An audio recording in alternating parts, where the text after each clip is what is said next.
Good morning mga bibi! Ito na naman ako. It's our third day in Vienna and we are just preparing to leave Vienna today and we're going to Budapest. I'll see you there! Tingnan mo naman itong train station na to ng Vienna. Oh, international train station nila to.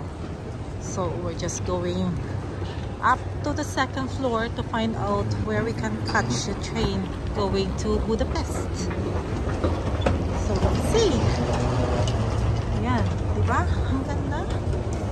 Oh. Ayan, mukha ba siyang train station?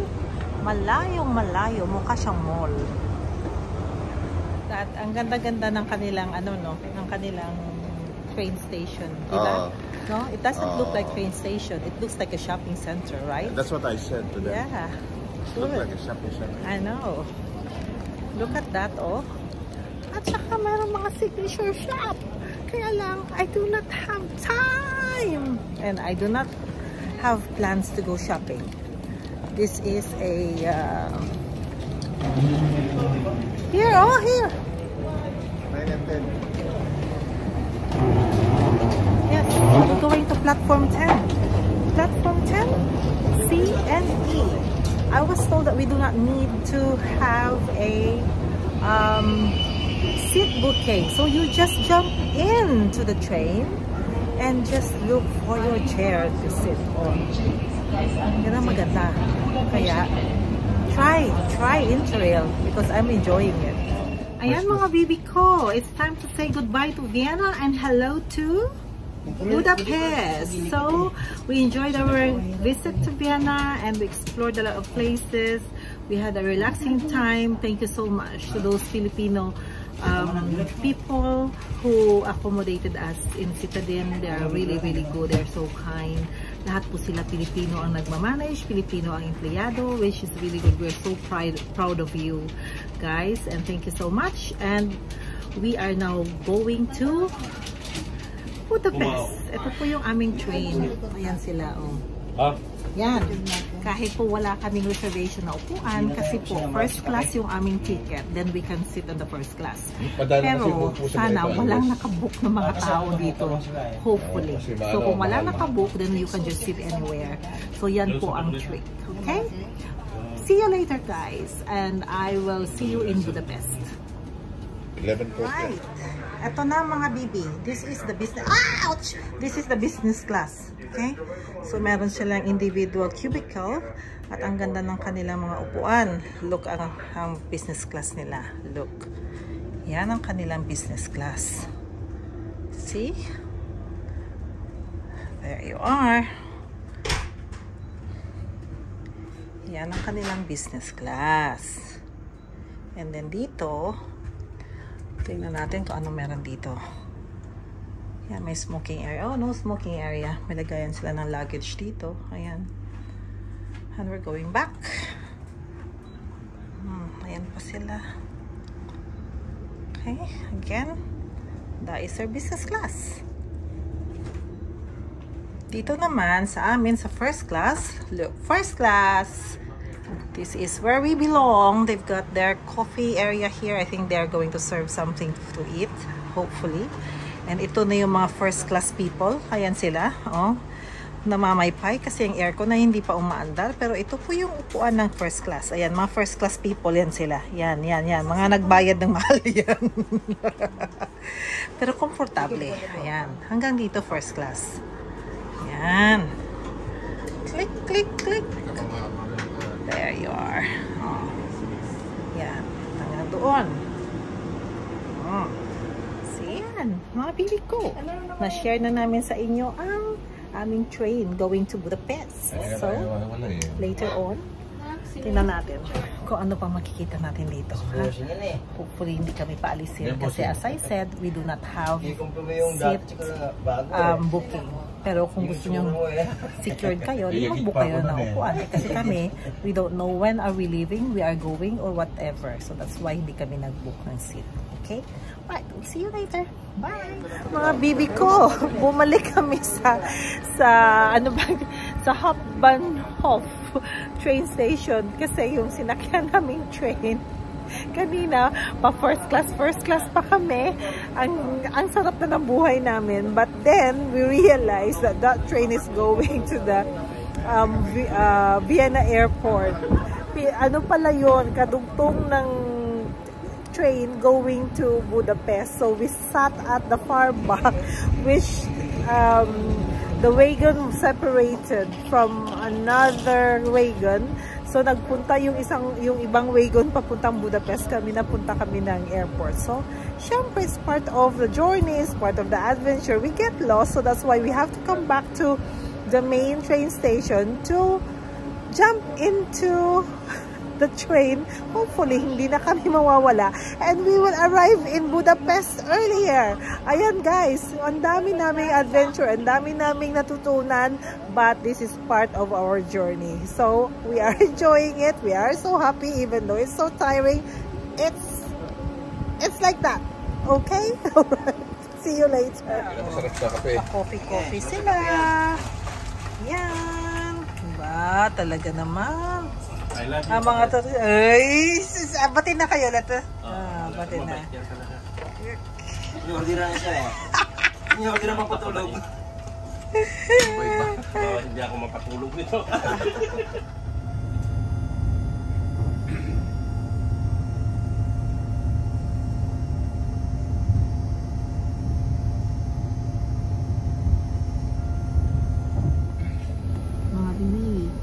So it takes us 2 hours travel from Vienna to Budapest.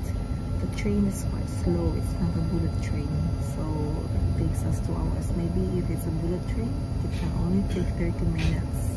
But it's okay, not a problem, as long as we will arrive safe. So we're still in the train, so we'll be there. The new. No. Oh, they're surrounded with river. There's a separation. Budapest Keleti. Welcome to Budapest Keleti. Look at this, guys. Us. Come on, guys. Ang mga turista ay pababa na ng train. Here you are, one at a time. And again.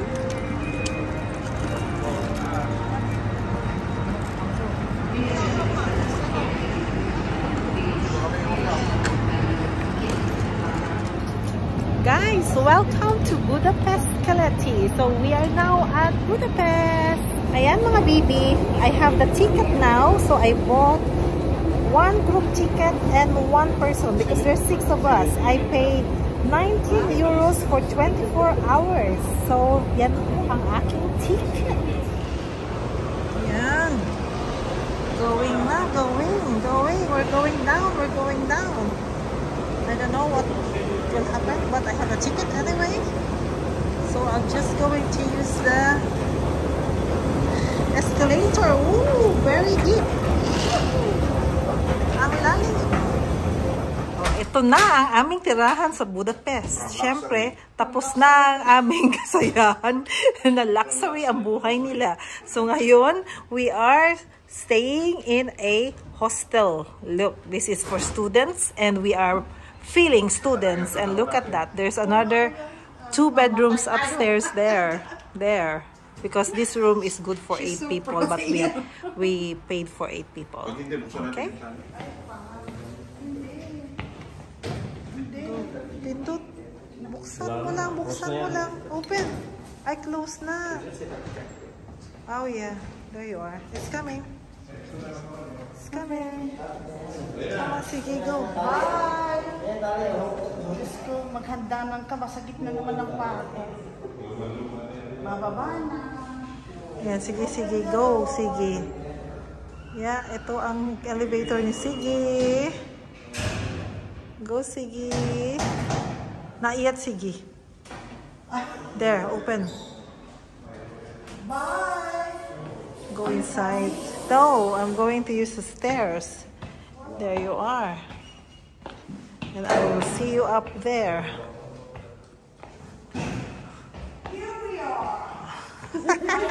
Mga bibi, welcome to my new abode. Ito po ang aking tulugan.